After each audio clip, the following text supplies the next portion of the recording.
بتانے سے جانتے ہیں. ہم نے کبھی نہیں کہا کہ ان کا علم ذاتی ہے، وہ خود سے جانتے ہیں، ایسی کوئی بات نہیں. میرے دوستوں اور بزرگوں،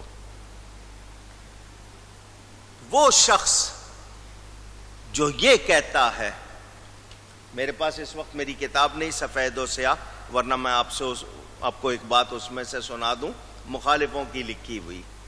اگر قریب ہو تو کوئی لے آئے، میں دیکھ لیتا ہوں، آپ کو سنا دیتا. نبی کریم صلی اللہ علیہ وسلم فرما رہے ہیں یہ 2 کتابیں ہیں، ٹوٹل لگ گیا ہے. ٹوٹل جنتیوں کا بھی دوزخیوں کا بھی. نام بھی لکھے ہوئے، ولدیت بھی لکھی ہوئی ہے، قبیلے کا بھی ذکر ہے. فرمایا یا نہیں فرمایا؟ کتابیں کس نے دی تھی؟ اس میں سارے نام جو لکھے ہوئے تھے کس کی طرف سے تھے؟ اونچی.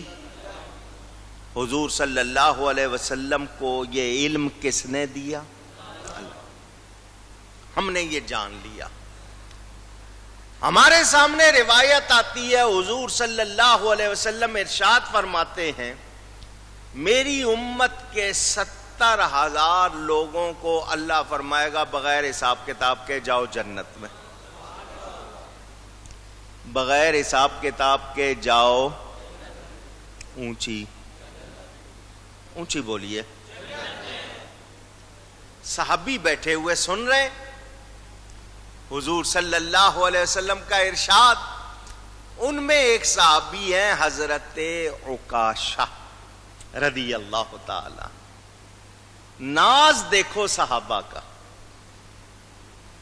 ان کے عقیدے دیکھو، ناز دیکھو، نبی سے تعلق دیکھو. کہتے ہیں حضور میرا نام ہونا چاہیے ان میں،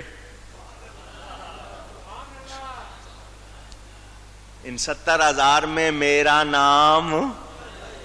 اونچی. ناز ہے نا. صحابی ہے، جانتے ہیں آقا کون ہے،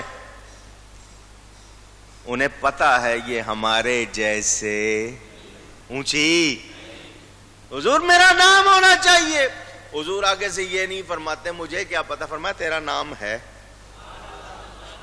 تیرا نام. اونچی. میرے نبی سے کچھ بھی چھپا ہوا نہیں. اللہ.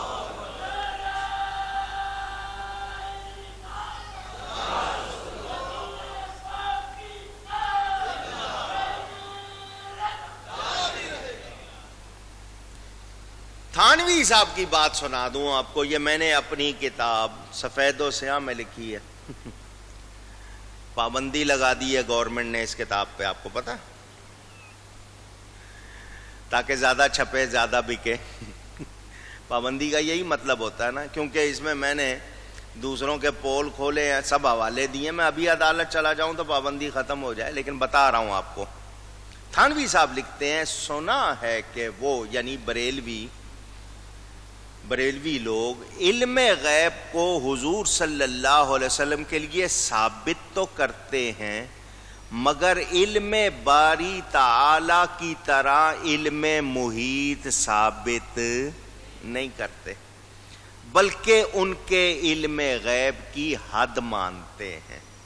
تھانوی صاحب لکھ رہے ہیں کہ میں نے سنا ہے بریلوی نبی پاک صلی اللہ علیہ وسلم کے لیے علم غیب مانتے ہیں، مگر اللہ کے علم محیط کی طرح نہیں مانتے، اور اس کی حد مانتے ہیں. کہاں؟ یعنی اہل جنت کے جنت میں اور اہل دوزخ کے دوزخ میں داخل ہونے تک. اگر یہ صحیح ہے تو ایسا ماننے سے شرک ثابت نہیں ہوتا. تھانوی صاحب لکھ رہے ہیں، کتاب کا نام قصص الاکابر، صفحہ 253 میں تھانوی صاحب لکھ رہے ہیں کیونکہ صفت خاص باری تعالی علم محیط ہے، علم محدود نہیں. تو اب ہم میں اور ان بریلویوں میں خلاف ایک امر میں ممکن رہا کہ وہ واقع ہوا یا نہیں. وہ کہتے ہیں اب ہمارا اور بریلویوں کا اختلاف ایک بات پر رہ گیا کہ نبی کو جو علم ملا کیا واقعی ملا، یعنی یہ علم جنت والوں کے جنت میں داخل ہونے اور دوزخ والے دوزخ میں داخل ہونے تک دیا گیا یا نہیں؟ تو ہم تھانوی صاحب کہتے ہیں ہم یہ کہتے ہیں یہ علم دیا جانا ممکن ہے، یہ علم دیا جانا ممکن ہے، مگر وقوع اس کا شریعت سے کہیں ثابت نہیں۔ میں نے ابھی حدیث سنائی ہے یا نہیں سنائی؟ پوچھ رہا ہوں، تو اور کیا ثابت ہونا ہے پھر؟ وہ کہتے ہیں ہمارے نزدیک ثابت نہیں، بریلوی کہتے ہیں ثابت ہے۔ تو ہمارے نزدیک، وہ تھانوی صاحب کہتے ہیں ہمارے نزدیک وہ تمام دلیلیں جو بریلوی پیش کرتے ہیں وہ پوری نہیں ہے، ناتمام ہے، اور ان کے مدعا کو ثابت نہیں کرتی۔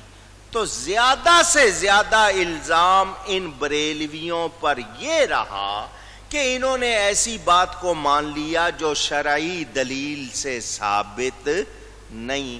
کہتے ہیں یہ شان مبتدع کی ہے نہ کافر کی، یعنی اس سے بریلویوں پر کوئی الزام آتا۔